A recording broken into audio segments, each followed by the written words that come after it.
Whenever I have writer's block, I do research, so I thought I would read you a section, which initially started off as writer's block, and then I did research. It seemed fitting for a reading that took place in a library.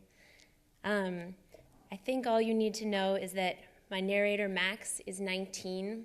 The object of his affections is Rose Clément. She's 21. She's the new assistant in his father's art gallery. She also works as a curator in training at the Louvre. Max's mother is a pianist, and she's also Polish. I saw little of Rose Clément even after she moved her 2 upholstered valises into the nurse's room on Valentine's Day of 1939. She did not allow Auguste to drive her to and from the Louvre. She did not pause to converse with me when I lingered in the gallery wearing a new shirt. Nor did she take her meals with our family as my father's other assistants had done. Sometimes this was for the best. At the dinner table, my parents argued. Father had been unsuccessful in keeping the newspapers from Mother. She practiced less and less, but sat at the piano bench with the instrument's keys covered, listening to the Marconi Jubilee.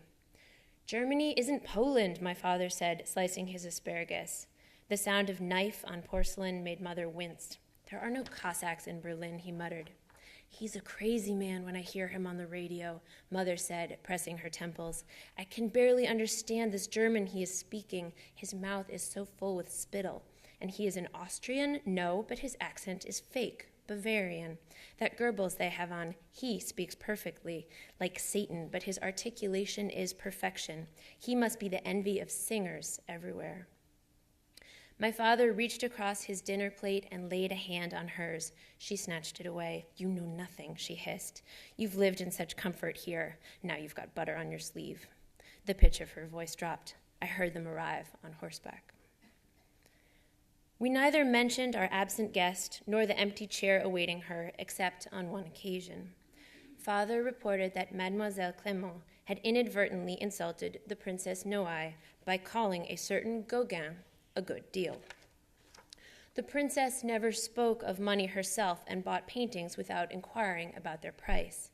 She left all those details to her lawyer. Snobby old cow was what my father liked to call her. Still, I felt sorry for Rose.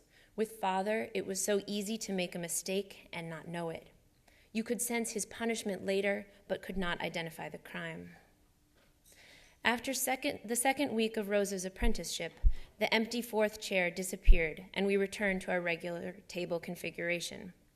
Thank God you stopped wearing that wretched cologne, Mother said to me after dinner. All my food tasted like musk. Pity the Poles, Father said. They lost you, their national treasure. Mother shook her head. No, pity the Poles, because they're trying to jerk Germany off with one hand and the Soviets with the other. This even shocked my father. We ate in silence. That winter, I gathered that Mademoiselle Clément took long, hot showers because I often heard water rushing in the pipes and, when I turned on my own spigot, found it cold. After dark, the lamp in her room made a yellow square in the courtyard until well into the night. I watched it for a shadow or a shape. My most prurient attempts to rig up an old motorcycle mirror on a string and dangle it like a fishing lure failed. Rose's private quarters remained so. I took to skulking in the hallway between the gallery and the street, hoping to catch her there. But I only frightened my father, who struck out at the shadowy figure in his corridor. Verboten, he shouted when he realized it was me. We had begun to speak German to each other as a nervous joke. I went back to tinkering with the motorcycle mirror. I started lifting barbells. For a month, Mother talked only of the German refugee question and whether it was better for Jews to go to the Philippines or the Dominican Republic. Mrs. Roosevelt backed a move to accept 20,000 exiles and then christened the Yankee Air Clipper, America's first queen of the skies, with water from the 7 seas. Pius XI was buried in his cloth of gold mitre. The discoverer of King Tut's tomb also died, though of natural causes, despite his curse. The Italians issued a call to arms of 300,000 men, all war babies, and those considered physically infirm the first time around. When I visited the draft board, I noticed that my card was filed with a crease at its corner. Father's laughter on the telephone was louder than ever. Some clients who decided to buy had their paintings shipped directly to houses in the country. I noticed Lucy hiding bags of sugar in the closet where I kept my tennis racket. To Mother, Father repeated, "Don't worry." She replied, "I do." I wondered if they remembered that they had had a son at all. The heat clanked at the same pace it had my entire life, and yet that month seemed to pass more slowly than others. Rose's presence was fleeting. On one occasion, I passed by Father's office as she sat at the typewriter in a green sweater with a hole at its elbow. Notes in a looping hand were torn in two in the garbage.